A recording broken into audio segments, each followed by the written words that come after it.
gitu. Kemudian kemudian beranjak ke diagnosis.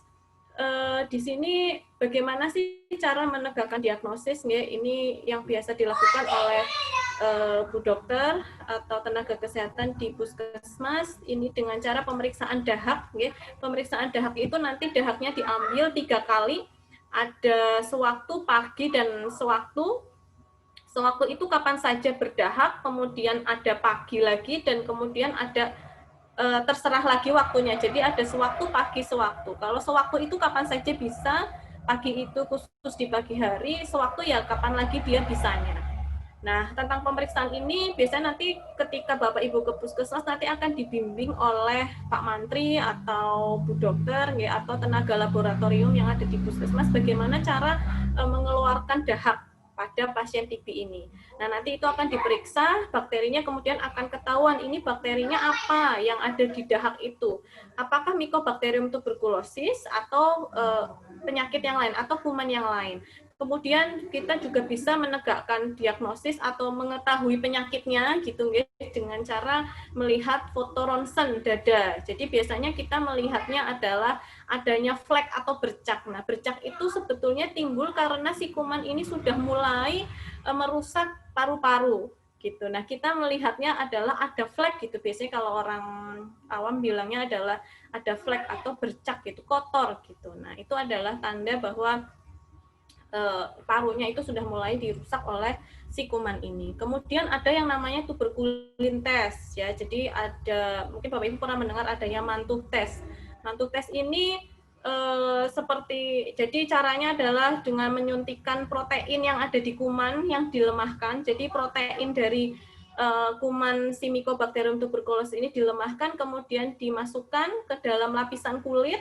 Kemudian kita akan melihat reaksi dari tubuh kita. Kalau kita punya TB maka di situ akan jendol, akan warnanya kemerahan gitu ya. Jadi ini sebuah reaksi yang nanti akan dikeluarkan oleh tubuh bahwa oh kita punya sakit TB, dia punya sakit TB kayak gitu. Kalau misalnya nggak ada reaksi apa-apa, oh berarti dia tidak terkena TB gitu. Ini salah satu penegakan diagnosis. Ada banyak cara. Kemudian cara yang paling canggih adalah dengan cara molekuler ya, dengan memeriksa genetiknya atau DNA dari pasien. Nah, ini beberapa cara yang biasa dilakukan oleh tenaga kesehatan atau dokter yang ada di puskesmas dan rumah sakit. Kemudian bagaimana sih penata laksanaannya atau tata cara pengobatannya ya. Tata laksana ini adalah untuk menghilangkan penyakitnya itu bagaimana caranya, yaitu dengan meminum obat anti tuberkulosis ya. Di sini ada banyak ya, ada lini pertama, ada lini kedua. Ini sebagai pengetahuan aja Bapak Ibu mungkin tidak bisa menghafal ya. Ada biasanya yang paling bisa dilihat adalah obat-obat yang merah gitu ya, warnanya merah gitu ya. Namanya ada isoniazid, ada rifampicin, ada pyrazinamide, ada etambutol, ada streptomycin. Nah, ini sepertinya tidak usah saya jelaskan secara detail ya, karena ini banyak istilah-istilah medis ya. Ada kategori pertama, ada kategori kedua. Nah, ini nanti yang akan melakukan pengobatan ini adalah dokter yang ada di puskesmas ataupun rumah sakit gitu. Kalau yang paling terdekat dengan Bapak Ibu ya ke puskesmas. Ini nanti dokter akan memberikan pengobatan sesuai dengan kategorinya. Kemudian ini mungkin bisa dipirsani, saged dipirsani. Di sini ada obat yang warna merah, ya ada obat yang warna kuning gitu ya.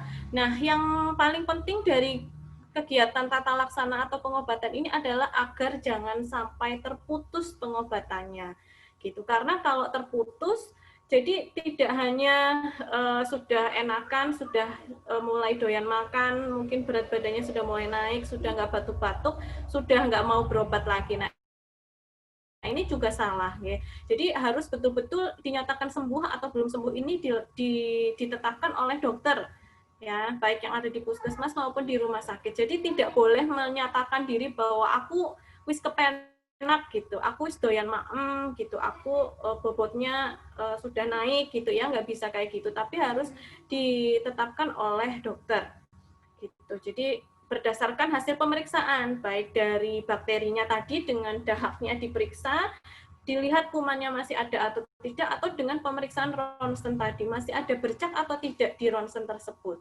Jadi bukan hanya dirasakan berdasarkan pengerasannya gitu, nggak, misalnya udah doyan maem tadi, udah boboknya udah kepenak, nggak sesek gitu, nggak bisa.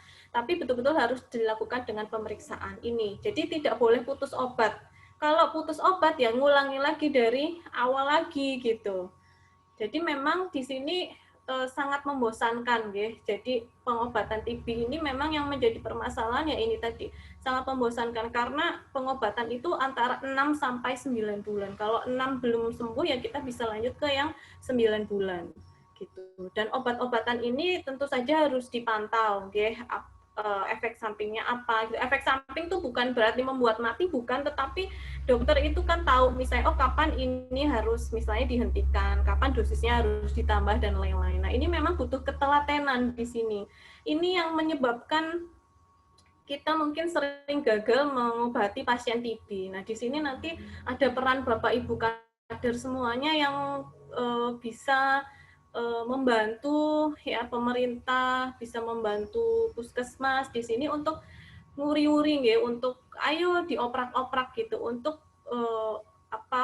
konsisten untuk terus melaksanakan pengobatan TB sampai betul-betul dia sembuh gitu. Jadi jangan sampai ada terjadi putus obat.